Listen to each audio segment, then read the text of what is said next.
दोस्तों, आज की इस वीडियो में हम बात करेंगे एक ऐसी कंपनी के बारे में जिसको कभी किसी ज़माने में अगर हमें शेयर मार्केट के अंदर कंपाउंडिंग क्या होती है, कंसिस्टेंसी क्या होती है, अगर हमें इन शब्दों को किसी को समझाना होता था तो हम इस कंपनी को उदाहरण दिया करते थे।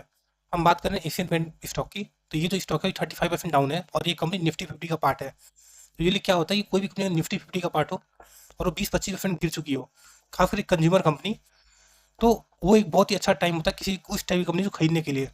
लेकिन फिर भी आज एक ऐसा टाइम आ गया कि लोग इस को खरीदना नहीं चाह रहे क्योंकि कोई कंपटीशन का न्यूज़ आ रखा है कि ये जो सेक्टर है काफ़ी अंडर परफॉर्म कर रहा है और एक नया जो प्लेयर है वो इस सेक्टर के अंदर एंट्री ले रहा है। तो आज हम इस टॉपिक को डिस्कस करेंगे कि क्या एक अच्छा टाइम है इस स्टॉक को खरीदने के लिए, क्या कंपटीशन के चैलेंजेस हैं और क्यों एक अच्छा टाइम हो सकता है कि हम एक लार्ज की कंपनी जो एशियन पेंट टाइप कंपनी है जो कि काइंड ऑफ सेफ कंपनी है उसके अंदर में एक अच्छा पैसा बना सकते हैं। तो मेरा थोड़ा सा गला खराब है तो उसके लिए माफ़ कीजिएगा। तो शुरू करते हैं। तो पहले हम शुरू करते हैं एशियन पेंट के साथ में। तो अगर मैं आपको एशियन पेंट का चार्ट दिखाऊं आपको, तो देखिए एशियन पेंट जो है, अगर हम प्रेजेंट टाइम में बात करें तो देखो ये करीब 30, अगर हम इसको मेजर करें तो ये स्टॉक अपने ऑल टाइम हाई से यहाँ पे अभी 37% डाउन है। और ये जो स्टॉक आप प्राइस देखो तो ये स्टॉक आज से 5 साल पहले इसका प्राइस यही था। मतलब इस कंपनी ने टाइम करेक्शन के साथ साथ प्राइस करेक्शन भी दिया है।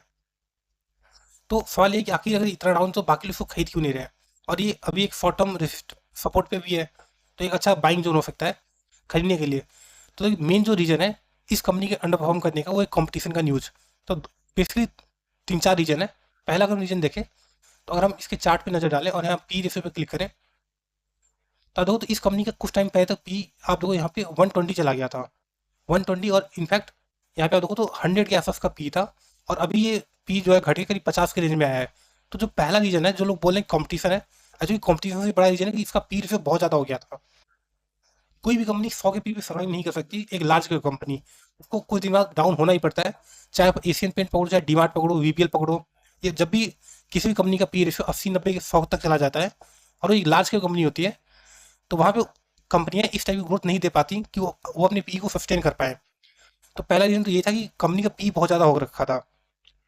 और दूसरी बात यह है कि ये कंपनी काफ़ी पॉपुलर हो गई थी, मतलब बहुत सारे लोग इस कंपनी के बारे में बात करते थे। तो बहुत सारे रिटेलर से इस कंपनी के अंदर पैसा भी लगाया था, तो लिक्विडिटी बहुत ज़्यादा थी। कोविड के बाद से बहुत सारे लोगों ने इस स्टॉक के अंदर पैसा लगाया, तो इस शेयर का प्राइस बहुत ऊपर चला गया था।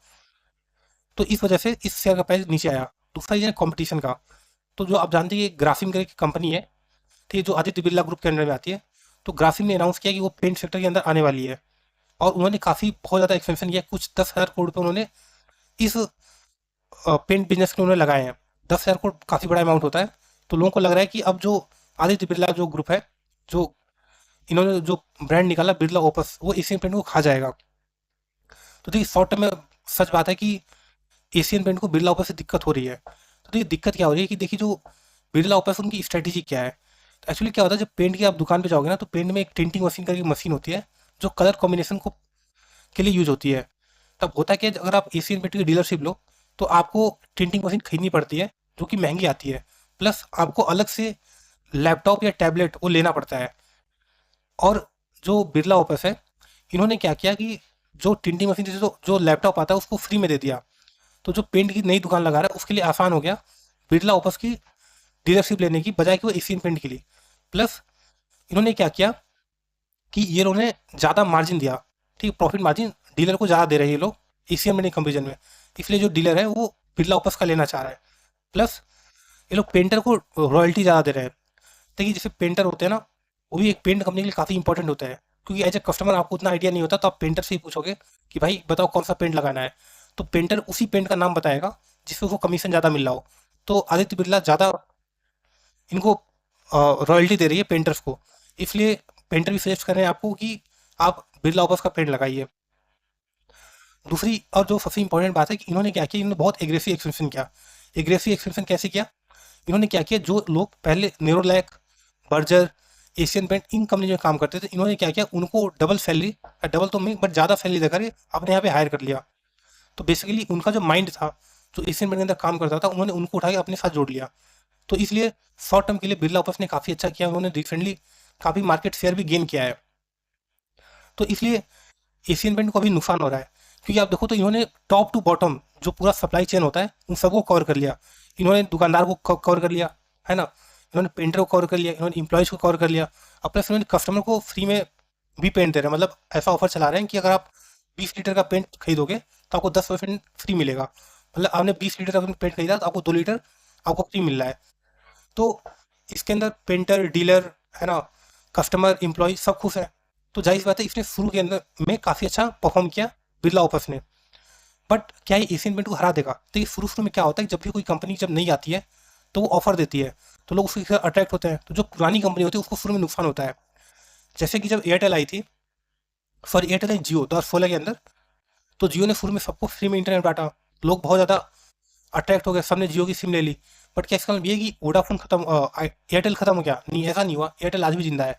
अगर मैं आपको एयरटेल का चार्ट दिखाऊं तो आप देखो, तो एयरटेल यहाँ पे 2017-17 के बाद एक उस टाइम काफ़ी खराब परफॉर्म किया था इसने। बट उसके बाद क्या रिकवरी नहीं हुई? यहाँ पे आप दो तो 2-3 साल तक एयरटेल ने काफ़ी खराब परफॉर्म किया, बट उसके बाद आप रिकवरी दो तो कितनी अच्छी रिकवरी हुई। यहाँ पे इसका शेयर प्राइस करीब 200-300 रुपये की रेंज में था, और अभी ये 1600-1700 की रेंज में है। मतलब वहाँ से एयरटेल 10 गुना हो गया है। सॉरी 10 गुना नहीं, करीब 7-8 गुना हो गया है। तो इसने काफ़ी अच्छी रिकवरी दी। अगर हम ये सोचें कि आखिर क्या कारण था कि वोडाफोन आइडिया, यूनिनॉर या एयरसेल टाइप की जो कंपनी थी वो जियो के सामने नहीं टिक पाई, लेकिन एयरटेल टिक पाया। तो अगर मैं बैलेंस शीट अगर आपको दिखाऊं तो एयरटेल के अंदर भी कर्जा बहुत ज़्यादा था, लेकिन 2016 में अगर आप चेक करो तो रिजर्व कंपनी के पास 54,000 करोड़ के थे, कंपनी का रिजर्व एयरटेल के पास, और 1 लाख करोड़ का कर्जा था। क्या वोडाफोन आइडिया में भी यही केस था? अगर तो वोडाफोन आइडिया में भी रिजर्व इनके पास काफ़ी अच्छे थे उस टाइम पे, 20,000 करोड़ के, और कर्जा 40,000 करोड़ का था। लेकिन फिर भी एयरटेल सर्वाइव कर पाया और वोडाफोन नहीं सर्वाइव कर पाई। क्योंकि देखिए, लीडर जो होता है वो लीडर ही होता है। एयरटेल इंडिया का लीडर था उस टाइम, टेलीकॉम का नंबर 1 कंपनी थी। तो आप देखिए, जो नंबर 1 के बाद जो दूसरे, तीसरे, चौथे नंबर पे आते हैं आप उनको तो हरा सकते हो, बट जो लीडर होता है वो किसी कारणवश वो लीडर बना है। अगर एशियन पेंट आज पेंट का नंबर 1 कंपनी है तो उसके जाहिर से उसकी कुछ तो वजहें होंगी कि वो नंबर 1 है। आप ऐसा नहीं है कि आप आओगे, ऑफर दोगे और तुरंत आप नंबर 1 प्लेयर को सीधा हरा दोगे। ये बहुत ही रेयरेस्ट ऑफ रेयर केस होता है। जो लीडर होता है वो लीडर ही रहता है और वो टिकेगा। तो मैंने क्या किया, मैंने कुछ लोगों के पे कमेंट्स पढ़ डाला जो पेंट बिजनेस में डील करते हैं। तो उसमें कुछ पता चला कि देखिए एशियन में एक्चुअली कर क्या रहा है। तो हुआ क्या कि जो बिरला ऑफर्स ने शुरू शुरू में जो डीलर्स को जो प्रॉफिट मार्जिन का जो ऑफर दिया था, अब बिरला उससे धीरे धीरे वापस खींच रहा है। मतलब पहले क्या था, लेट से 80 रुपये का पेंट आता है और जो डीलर था उसको 20 रुपये प्रॉफिट मिलता था। तो उन्होंने क्या किया, एशियन पेंट छोड़ के बिरला ऑफर्स में शिफ्ट कर गए। बट अभी क्या किया, बिरला ऑफर्स ने प्राइजेस बढ़ा दिए हैं, 80 की बजाय 90 रुपये कर दिया है। अब जो डीलर को प्रॉफिट जो है 10% का ही मिल रहा है। और तो और इन्वेंट्री का भी इशू रखा है, क्योंकि इन्होंने क्या किया कि जो बिरला ऑफिस इन्होंने पेंट खरीदा है, दुकानदार ने खरीद कर दुकान पे रख दिया, बट वो बिक नहीं रहे हैं। तो the Asian paint is a brand, तो बिरला ऑफिस अपनी सेल्स में शो कर रहा है कि हाँ हमारे पेंट बिक गए हैं, बट वो दुकानदार से कस्टमर तक अभी पहुंच नहीं पा रहे हैं। तो इन्वेंट्री इशूज भी हो रखे हैं, क्योंकि बिरला ऑफिस के देखिए नाम उतना बड़ा नहीं है जितना बड़ा नाम एशियन पेंट का है। और तो और जो नए एजेंट्स आए हैं, जो लोग जो लोग पेंट लाइक 50-60 साल से पेंट का बिजनेस में है, वो लोग आकर के सिखा रहे हैं कि आप बिरला को कैसे बेचना है। तो काइंड ऑफ वो भी फ्रस्ट्रेट हो रहे हैं कि भाई हम तो 50 साल से पेंट की डीलरशिप कर रहे हैं, पेंट बेच रहे हैं, और आप हमें सिखा रहे हो कि कैसे करना है। तो हाँ, शॉर्ट टर्म के लिए एशियन पेंट को झटका जरूर लगा है, बट क्या अभी रिकवर नहीं कर पाएगा? तो मुझे लगता है कि ऐसा सोचना बेवकूफ़ी होगी कि यार एशियन पेंट की इतनी दिग्गज कंपनी इतनी आसानी से घुटने टेक देगी। ये भी लड़ेंगे, फाइट करेंगे, और मेरे हिसाब से कम बैक जरूर कर पाएंगे। और अगर हम बात करें से इसकी, अगर इसी में हम बैलेंस शीट की बात करें तो आप देखो, तो क्या कंपनी के बैलेंस शीट के अंदर कोई दिक्कत है? तो बैलेंस शीट जो होता है किसी भी कंपनी की हेल्थ बताता है कि वो कंपनी कैसी है। और बैलेंस, अगर आप एशियन पेंट पे, सॉरी ये एयरटेल का है, अगर हम एशियन पेंट में चलें और आप इसमें देखेंगे तो कंपनी का रिजर्व देखें एशियन पेंट का, तो कंपनी का 18,000 करोड़ रुपये खुद के हैं। ठीक है, और प्लस कंपनी का कर्जा कितना है? कर्जा सिर्फ 2500 करोड़ रुपए का। 18,000 करोड़ अपना खुद का है और 2500 कर्जा ले रखा है। मतलब कंपनी अपने खुद के पैसे के सामने बोरिंग कुछ भी नहीं है। हाँ, कंपनी ने थोड़े से कर्जा जरूर लिया रिसेंट में, और 2022 में कंपनी के पास करीब 1,500 रुपये का कर्जा था, जो इन्होंने बढ़ा के 2500 किया। मतलब करीब 1,000 करोड़ रुपये का इन्होंने कंपनी ने कर्जा लिया। लेकिन कंपनी ने इस 1,000 रुपये किया क्या? तो कंपनी ने एक्सपेंशन किया। अगर आप यहाँ देखो फिक्स्ड एसेट में, तो कंपनी की जो फिक्स्ड एसेट था यहाँ पे 5,500 करोड़ रुपए का कंपनी में अपना फिक्स्ड एसेट था। फिक्स्ड एसेट मतलब कंपनी का लैंड, बिल्डिंग, फैक्ट्री, और आज कितना है 7,800 करोड़ का। अब प्लस ये कंपनी 2,200 करोड़ रुपए का एक्सपेंशन और कर रही है, जब ये दोनों जुड़ जाएंगे, एक्सपेंशन पूरा हो जाएगा, तो कंपनी का 10,000 करोड़ रुपए का फिक्स्ड एसेट हो जाएगा। तो एशियन पेंट ऐसा नहीं एक्सपेंशन नहीं कर रही है, कंपनी एक्सपेंशन कर रही है। कंपनी को ये बात पता है कि यार बिरला वापस मार्केट में आया है, हमें उससे लड़ना है, और कंपनी अच्छा ही करेगी। और एक बार हम चेक करें, एक बार ग्रासिम जो इनकी पेरेंट कंपनी बिरला ओपस की, अगर इसकी नजर डालें इनके बैलेंस शीट पे, तो दो बिरला ओपस कैसे एक्सपेंशन कर रही है। तो बिरला ओपस लोन लेके एक्सपेंशन कर रही है। अब देखो, तो ये जो कंपनी है बिरला ओपस, इसके ऊपर कभी किसी जमाने में 2020 में आ दो तो 56,000 करोड़ का रिजर्व था, और 84,000 करोड़ का कर्जा था। मतलब अपने खुद के पैसे ज़्यादा कर्जा था कंपनी के ऊपर, और कंपनी लगातार अपने कर्जे को बढ़ाया है। तो यहाँ 2022 तक इन्होंने घटाया था, पर उसके बाद देखो 2023 से क्या क्या इनका कर्जा बढ़ के 1,03,000 करोड़ हो गया, फिर 1,37,000 करोड़ हो गया, फिर 1,58,000 करोड़ हो गया। तो अगर आप यहाँ से कंपेयर करो, तो पिछले 3 साल में इन्होंने अपना कर्जा डबल कर दिया। 1,50,000 करोड़ का कर्जा कंपनी के पास है, और प्लस रिजर्व कितने हैं, 92,000 करोड़ के। तो रिजर्व वाइज तो कंपनी एशियन में से काफी बड़ी, कंपनी कर्जा बहुत ज्यादा है। और ये जो ग्रासिम है, ये जितना एक्सपेंशन के कर्जे एकदम पे कर रही है। तो अगर आप यहाँ पे इनके रिजर्व चेक करो, तो कंपनी जो है करीब 1,40,000 करोड़ का सेल्स करती है, और प्रॉफिट जो जनरेट करती है ऑपरेटिंग प्रॉफिट, वो 27,000 करोड़ का ऑपरेटिंग प्रॉफिट करती है। बट आप इंटरेस्ट पे देखो ब्याज, तो ये कंपनी 11,000 करोड़ रुपये से ब्याज में पे कर दे देती है। आपको ये चीज एशियन पेंट किस में नहीं मिलेगा, क्योंकि एशियन पेंट डेट बहुत कम है। तो अगर आप ये सोच रहे हैं कि एशियन पेंट जैसी कंपनी जो एक डेट फ्री कंपनी जिसका कर्जा नहीं है, और एक दूसरी कंपनी ग्रासिम जिसके जो कर्जे के दम पे एक्सपेंशन किए जा रही है, वो एशियन पेंट को ऐसे ही हरा देगी। तो मेरे हिसाब से बहुत ही जल्दबाजी है ये कहना, क्योंकि आप कर्जे के दम पे कितना आप एक्सपेंशन कर सकते हो, आपको ब्याज तो पे करना पड़ेगा ना। और एशियन पेंट जो है, मतलब बिरला की हम बात करें, तो इन्होंने कर्जा ले लेके एक्सपेंशन किया। आप कितने टाइम तक डिस्काउंट दे सकते हो पब्लिक को, आप मे बी 6 महीना दे सकते हो, साल भर दे सकते हो, 2 साल दे सकते हो, बट डिस्काउंट के दम पे आप नहीं बेच सकते ना अपने प्रोडक्ट को। क्योंकि अल्टीमेटली क्या है कि ट्रस्ट की बात है, आदमी घर रोज रोज रोज नहीं बनवाता। और जहां तक की बात है कि एक होता है ट्रस्ट की, आप जितना भी यूट्यूब पे सर्च करोगे, तो आपको मेनली मिलेगा कि बिरला पर डिस्काउंट दे रहा है, ये कर रहा है, वो कर रहा है। बट आपको एक चीज नहीं मिलेगी जल्दी, वो क्वालिटी है, कि इनकी पेंट की क्वालिटी कैसी है। जो पर्सन, जो कंपनी 80 साल 60 सालों से बिजनेस के अंदर है एशियन पेंट, उसकी क्वालिटी सुपीरियर होगी थोड़ी सी तो। और देखिए, जो लास्ट का जो 5-10% होता है ना, मतलब देखिए, कोई स्टूडेंट है, उसने 90 नंबर लाया, ठीक है, और एक स्टूडेंट जो 40 नंबर लाया, तो कोई पर्सन 40 से 50 नंबर स्कोर कर देता है, आप लोग 25% का इंक्रीज है। उसमें ज़्यादा मेहनत करना पड़ेगा कि जो स्टूडेंट 90 नंबर लाया है और वहाँ से 95 नंबर 95 नंबर ला दिया, कौन सा ज़्यादा टफ है। तो 90 से 95 जाना ज़्यादा टफ है, क्योंकि आखिरी का जो प्रोडक्ट होता है ना, आखिरी का जो क्वालिटी होता है, कि जो 1-2% का डिफरेंस होता है ना प्रोडक्ट में, वो अचीव कर पाना बहुत मुश्किल होता है। और वो वही कर पाता जो उस सेक्टर का लीडर हो। तो बिरला ऊपर हो सकता है क्वालिटी को मतलब कर ले, मतलब मैच कर ले एशियन पेंट की, और जो ब्रांड है, जो ट्रस्ट होता है, वो मुश्किल होता है ला पाना।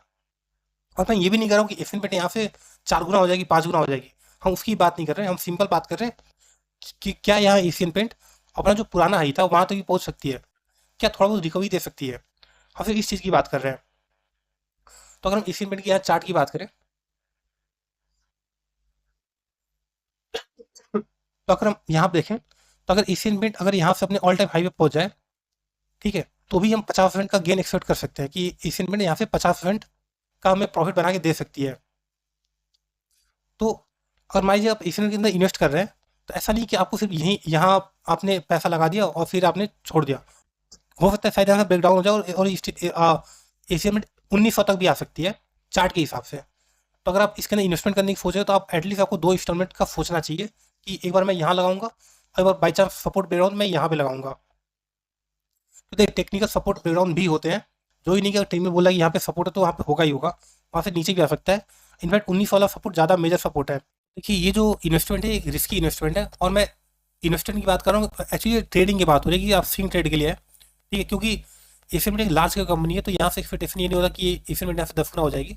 बट हाँ, एक स्विंग ट्रेड के लिए एक अच्छा अपॉर्चुनिटी दिख रहा है, कि अगर आपका कैपिटल अच्छा है, ठीक है, अगर कैपिटल आपका भी छोटा है, ठीक है, तो ये मुझे नहीं लगता कि आप लाइक यहाँ पे 50,000 1 लाख रुपए डालने के लिए, अगर आपका ठीक ठाक कैपिटल है, जैसे 5-10 लाख रुपए, देन हाँ, क्योंकि जब आप बढ़ेगा ना 20-30%, 40% बढ़ेगा, तो आपको थोड़ा प्रॉफिट आपको ठीक दिखना चाहिए, ठीक है। तो अगर 5-10 लाख रुपए है, आप रिस्क ले सकते हो थोड़ा सा, ठीक है। तो मेरे हिसाब से अभी अच्छा बाइंग जोन है। और डिस्क्लेमर बता दूं कि वैसे तो ये स्टॉक मेरे पास है नहीं, मेरे पास बर्जर पेंट्स पड़ा हुआ है काफ़ी ज़्यादा। तो अगर मेरे पास बर्जर पेंट नहीं होता तो मैं अभी एशियन पेंट खरीदता, क्योंकि दोनों लगभग एक ही कंपनी है, एक ही टाइप की कंपनीज है। तो उम्मीद है कि मतलब ये रिस्क की बात है कि यहाँ थोड़ा सा रिस्क है, और रिस्क में ही पैसा बनता है, क्योंकि आज सभी को लग रहा है कि सूर्य ग्रहण हो गया है, ठीक है।